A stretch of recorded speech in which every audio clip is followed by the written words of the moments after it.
आइए, आपका स्वागत है। आज औसत का पार्ट 2 देख रहे हैं। कल हमने औसत का पार्ट 1 देखा। कुछ ऐसे ही सवाल थे, सवाल में कुछ बदलाव हुए हैं। आइए इसको भी देखते हैं।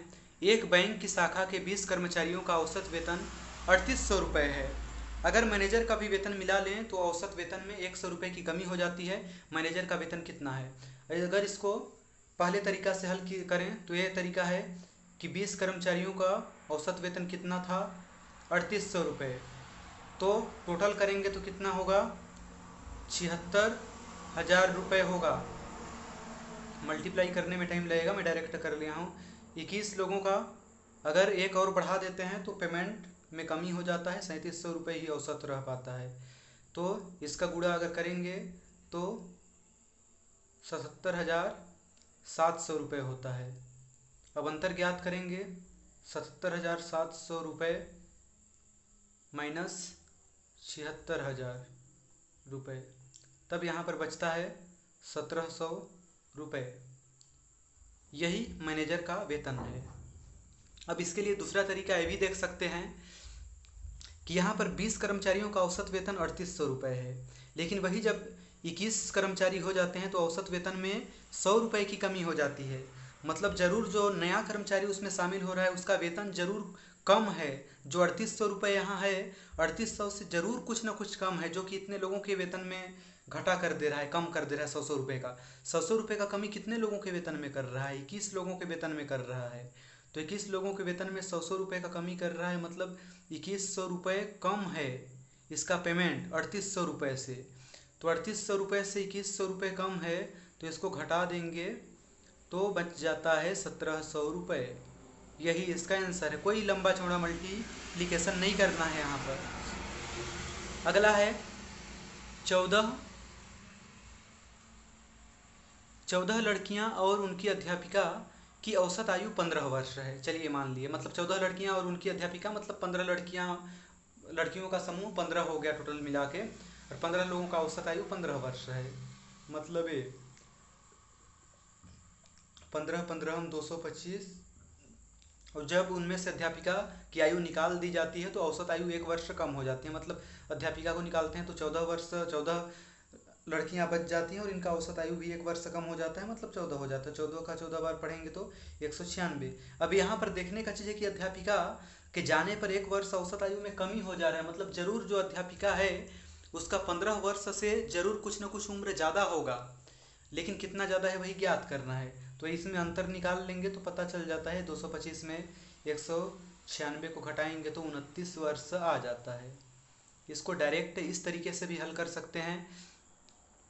15 लोग शामिल थे अध्यापिका करके, तो 15 लोग थे, तब उनका आयु 15 वर्ष था। लेकिन जब उनमें से अध्यापिका का आयु निकाल दिया गया तो वहाँ पर 14 लोग रह गए, और 14 लोग के आयु में कितना फर्क पड़ा? महिला का निकाल दिए, महिला को तो अध्यापिका को निकाल दिए तो 1 वर्ष का अंतर पड़ा। 1 वर्ष का अंतर पड़ा, मतलब जरूर जो महिला अध्यापिका थी, अध्यापिका जरूर 15 वर्ष से कुछ न कुछ ज़्यादा थी, जो कि 14 लोगों में एक एक वर्ष का अंतर डाल दी।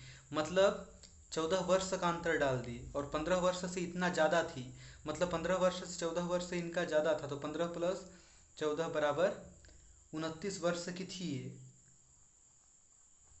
और इतने वर्ष की थी, तभी 14 लोगों के उम्र में 1 वर्ष का अंतर डाल दी, 1 वर्ष का कमी करा दी।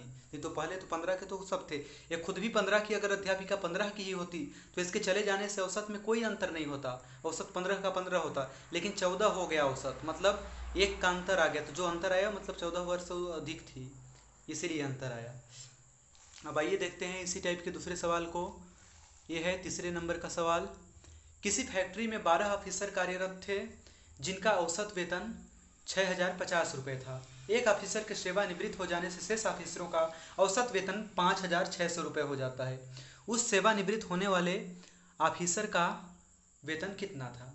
अब इसको डायरेक्ट ज्ञात कर सकते हैं, इस तरीके से तो कर ही सकते हैं। 12 लोग जब ऑफिसर थे तब उनका पेमेंट था 6,050 औसत करते थे, तो इसको मल्टीप्लीकेशन करते हैं तो 72,600 रुपये होता है।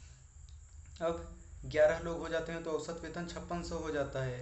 तो 11 लोगों का औसत वेतन गुणा करेंगे तो इतना होता है 61,600। अब इसको सीधे सीधे अंतर ज्ञात कर देते हैं। मल्टीप्लिकेशन में टाइम तो लगेगा, लेकिन पहले से करके रखा हूँ तो नहीं। इसमें माइनस अगर करेंगे तो 11,000 का अंतर आ रहा है। तो जो 11,000 का अंतर आ रहा है यही सेवानिवृत्त होने वाले ऑफिसर का वेतन है। अब एक तरीका ये भी है यहाँ पर डायरेक्ट हल करने का, कि यहाँ पर फैक्ट्री में 12 ऑफिसर काम करते थे, तब उनका औसत वेतन 6,050 रुपया था। लेकिन जब एक कर्मचारी के रिटायर होने पर यहाँ पर बच जाते हैं 11 कर्मचारी, और 11 कर्मचारी के वेतन में कितना का अंतर आ जाता है एक के रिटायर होने से? 5600। मतलब 6,050 5600 में कितने का अंतर करता है? तो 450 रुपये का अंतर आ जाता है 11 कर्मचारियों का। तो इन 11 कर्मचारियों के औसत वेतन में कमी आ रहा है। मतलब जो कर्मचारी रिटायर हुआ, जरूर उनका पेमेंट इन सबसे ज़्यादा था, जो 6,050 है इससे ज़्यादा था। तो कितना ज़्यादा था? इतना ज़्यादा था कि 11 लोगों में 450 रुपये का अंतर डाल दिया। मतलब 11 का गुणा अगर 450 में करते हैं तो यहाँ पर 5,400 रुपये होता है। अब 5,400 रुपये नहीं, 11 का गुणा अगर इसमें करेंगे तो नहीं, ये नहीं है। 11 शून्यम शून्य, 11 पचे 55, और 11 चौको 44, 45, 46, 47, 48, 49। यहाँ पर इतना रुपये हो रहा है, 4950 रुपये। अब 4950 रुपये का अंतर डाल रहा है, और 6,050 रुपये से इतना ज़्यादा था इनका पेमेंट। 4950 रुपये ज़्यादा था, तभी तो 11 लोगों में इतने का अंतर डाल पाए। 11 लोगों के औसत में इतना का अंतर डाल पाए। मतलब 6,050 तो रहता, इनका भी पेमेंट 6,050 ही रुपये रहता, तो औसत में कोई अंतर ही नहीं आता इनके जाने के बाद भी। लेकिन अंतर आया क्योंकि 4950 रुपये इनके पास पेमेंट इनका ज़्यादा था। अगर इनको जोड़ेंगे 6,000, 6,4 10,000, और 1,000 हो गया 11,000, तो 11,000 का अंतर आता है 11,000 रुपये। तो यही आंसर होगा। अगला है चौथे नंबर का क्वेश्चन। 22 संख्याओं का औसत 35 है। उनमें से 2 संख्याओं को हटा देने से शेष संख्याओं का औसत 1.5 से घट जाता है। मतलब जब 22 संख्याएं तब औसत इतना है, इसका टोटल करेंगे तो 770 आता है। जब 2 घटा देते हैं मतलब 20 हो जाते हैं, तो औसत में 1.5 का अंतर आता है, मतलब 33.5। अब 33.5 से गुणा करेंगे तो 670 आता है। अब 770 में 670 को घटाएंगे तो बच जाएगा यहाँ पर 100। तो 100 ही आंसर है। अब इसको डायरेक्ट कैसे हल करेंगे? 22 संख्या थे तो उनका औसत था 35, लेकिन इसमें से 2 संख्या घटा दिए, मतलब यहाँ पर बच गए 20 संख्या। और 20 संख्या बचे तो 20 संख्याओं शेष संख्याओं का औसत 1.5 घट जाता है। 1.5 से घट रहा है 2 जने के जाने से, मतलब 2 जने बढ़ाए थे उसको, और 2 जने के जाने से अगर घट रहा है मतलब उन्हीं का ज़्यादा मान था उन संख्याओं का, इसलिए घट जा रहा है। अब आइए यहाँ पर देखते हैं कितना घट जा रहा है। 20 लोगों का कितना फर्क हो रहा है? 20 लोगों के औसत में 1.5 का फर्क हो रहा है, मतलब गुणा करेंगे तो 30 होता है। अब यहाँ पर देखते हैं जो 30 है ना, ये 30 केवल एक का मान नहीं है, ये 30 2 संख्याओं का मान है। मान लीजिए एक संख्या ए है, एक संख्या बी है। ये दोनों संख्याओं का मान 30 है, मतलब एक संख्या 15, एक संख्या 15, 15 वृद्धि किए। और अगर ये दोनों के दोनों 35 के ही होते तो कोई अंतर नहीं आता। 35 के होते चले जाते तो भी औसत 35 ही होता। लेकिन यहाँ पर 15 ज़्यादा थे दोनों के लोग, तो यहाँ पर इनका मान हो गया 15 30 प्लस 35 70। तो यहाँ पर हो गया 100 आंसर। यही है अपना आंसर। तो आशा रखता हूँ कि आप लोग अगर ध्यान से सुने होंगे तो आप लोगों को समझ में आया होगा।